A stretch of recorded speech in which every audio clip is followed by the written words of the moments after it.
Hello दोस्तों, आज हम लोग इस लेक्चर में वायुमंडलीय अपवर्तन का तीसरा नंबर करने वाले हैं। उस पर आधारित कुछ उदाहरण हम लोग पढ़ रहे हैं। तो इसके पहले दो हो चुके हैं वायुमंडलीय अपवर्तन के नियम पर आधारित दो उदाहरण। ये तीसरा उदाहरण है और चौथा अगले पार्ट में आपको बताया जाएगा, अर्थात 15 में।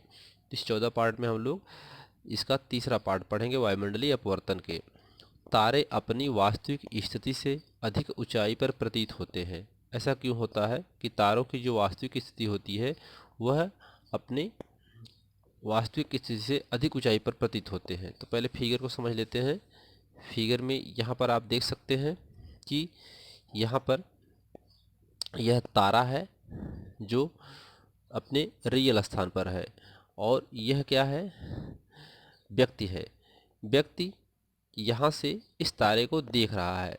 अब तारे से आने वाली प्रकाश की किरण यहाँ पर पड़ती है। अब यहाँ से ये वायुमंडल से आती है, तो ऊपर क्या होता है, वायुमंडल विरल होता है, नीचे क्या होता है, सघन। विरल क्यों होता है ऊपर, ये पिछले टॉपिक में भी बताया गया आपको कि वायुमंडल की जो परत होती है कई लेयर में बनी हुई है, कहीं गर्म है तो कहीं ठंडी है। तो ऊपर ज़्यादा विरल है। विरल मतलब ऊपर ज़्यादा गर्मी, जैसे जैसे ऊपर जाएंगे सूर्य का प्रकाश बढ़ता जाएगा तो वहाँ पर विरल माध्यम बन जाते हैं, और नीचे सघन माध्यम होता है वायुमंडल जो नीचे की तरफ होता है, पृथ्वी की तरफ। तो यहाँ पर प्रकाश से, तारे से आने वाली किरण जो है व्यक्ति की आँख तक, वह सीधा ना आकर के जब विरल से सघन में आती है तो वह अपवर्तित हो जाती है। इस तरीके से आती है ना, सीधा ना आकर के इस तरीके से आती है। तो व्यक्ति को यही जो है कि जो आप तारा है, यह इस स्थिति में न दिखाई दे करके व्यक्ति को यहाँ पर दिखाई देता है वो। ठीक है, यानी किरण यहाँ से जाती है तो उसको फिर व्यक्ति अब इसको देखना चाहता है, इस सघन से विरल में व्यक्ति देखना चाहता है, तो किरणें फिर उसको इस तरीके से यहाँ दिखाई देती हैं। ठीक है, थोड़ा सा उठा हुआ दिखाई देता है। तो इस कारण वहाँ पर इसको, तारे व्यक्ति को थोड़ा सा वास्तविक स्थिति से कुछ ऊंचाई पर प्रतीत होता है।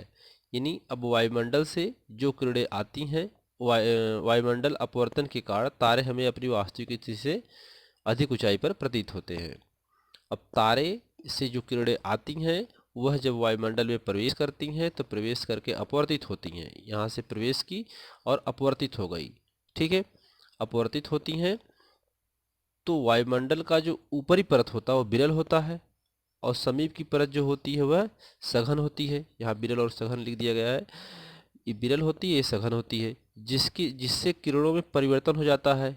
ठीक है, किरणें अपने मार्ग से विचलित हो जाती हैं, तो जिसके कारण किरणें सघन में और अधिक झुक जाती हैं। अब जब ये सघन में आती हैं तो और झुक जाती है, ऊपर से तो ऐसे आ रही है नीचे, लेकिन यहाँ पर जब पहुँचती हैं विरल से सघन में तो और झुक जाती हैं।